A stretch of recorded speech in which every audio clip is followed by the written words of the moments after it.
ഇടതുപക്ഷം കേരളത്തിൽ തകർന്നടിയണമെന്ന് ഞാൻ ആഗ്രഹിക്കുന്നില്ല. തോറ്റുകിടക്കുന്നവരെ ഞാൻ കുത്താൻ ആഗ്രഹിക്കുന്നില്ല. അവരെ കളിയാക്കാൻ ആഗ്രഹിക്കുന്നില്ല.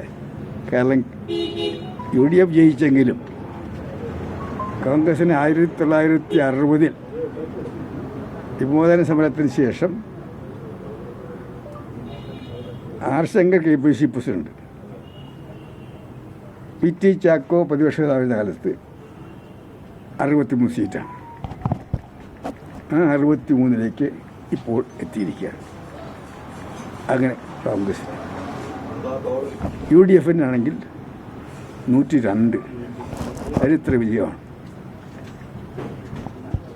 ഇതിൽ അഭിമാനിക്കുന്നു, ആഹ്ലാദിക്കുന്നു. മാർക്സിസ്റ്റ് പാർട്ടിയുടെ തകർച്ചയിൽ ഞാനിനി അവർ കുത്തിപ്പരിക്ക് ആഗ്രഹിക്കുന്ന. കാരണം ഞാൻ ഒരിക്കലും ഇടതുപക്ഷം തെറ്റായ നടപടികൾ തിരുത്തുന്നതല്ലാതെ തുടർഭരണത്തിന് ശേഷമുണ്ടായ അഹങ്കാരത്തിൻ്റെയും അഹന്തയുടെയും എന്ത് ചെയ്താലും ചോദിക്കാൻ ആളില്ല എന്നുള്ള ഒരു തോന്നലും, അതാണ് അവരുടെ പരാജയത്തിൻ്റെ ഏറ്റവും വലിയ കാരണം. പല കാരണങ്ങളും ഏറ്റവും വലിയ. അതുകൊണ്ട് അവർക്ക് ഇത്തവണ കനത്ത പരാജയമുണ്ടെന്ന് ആഗ്രഹിച്ചു. പക്ഷേ ഇനി അവരെ കുറ്റപ്പെടുത്തി, അവരെ പരിക്കേൽപ്പിക്കാൻ ആഗ്രഹിക്കുന്നത്. കാരണം ഇടതുപക്ഷം കേരളത്തിൽ തകർന്നടിയണമെന്ന് ഞാൻ ആഗ്രഹിക്കുന്നില്ല. ഇടതുപക്ഷം തകർന്നടിഞ്ഞാൽ അത്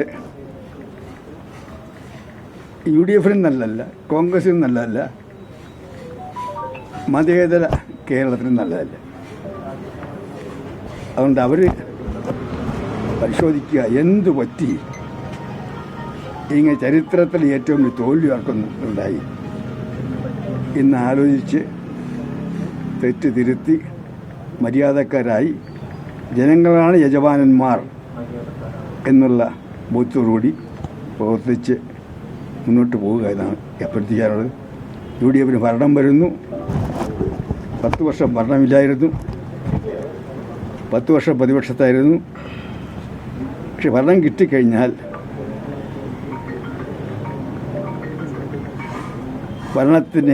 ഭരണത്തിലേക്ക് UDFനെ ഇതുപോലെ വിജയത്തോട് ഏൽപ്പിച്ച ജനവികാരം മനസ്സിലാക്കണം.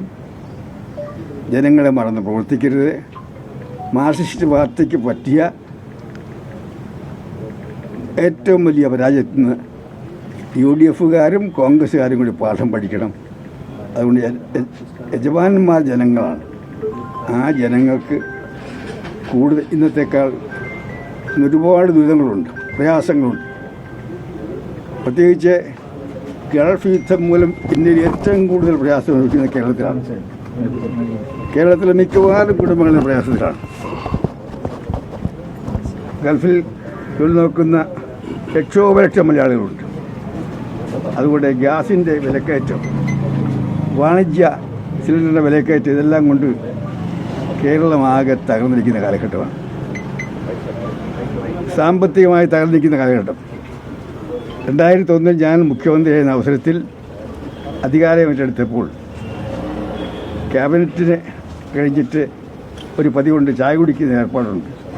ചായ കുടിക്കാൻ വേണ്ടി അടുത്തുള്ള കോഫി ഹൗസിലേക്ക് ആളെ അയച്ചപ്പോൾ അവർ പറഞ്ഞു, ഇനി സെക്രട്ടേറിയറ്റിലേക്ക് ചായ തരില്ല, സെക്രട്ടറിക്ക് തരില്ല. കാരണം പൈസ ഒന്നും തരുന്നില്ല. ഈ പ്രയാസമെല്ലാം ഡൽഹിയിൽ പോയി പറയാൻ വേണ്ടി ഞാൻ നമ്മുടെ ഉദ്യോഗസ്ഥന്മാരോട് ഡൽഹിക്ക് പോകാൻ ടിക്കറ്റ് ചോദിക്കാൻ പറഞ്ഞു, ഇന്ത്യൻ എയർലൈൻസിനോട്. അവരും പറഞ്ഞു, ഇനി കേരള ഗവൺമെൻറ്റിന് ടിക്കറ്റ് നൽകില്ല എന്ന് തീരുമാനമാണ്.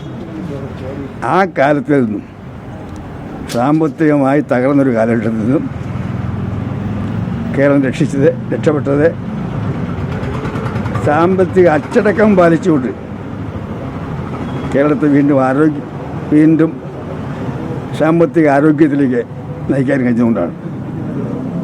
അന്ന് ഞാൻ മുഖ്യമന്ത്രിയായിരുന്ന അവസരത്തിൽ അതിനാ സർക്കാരിൻ്റെ കാലത്ത് ഒരുപാട് DA കുടിശ്ശികയുണ്ടായിരുന്നു.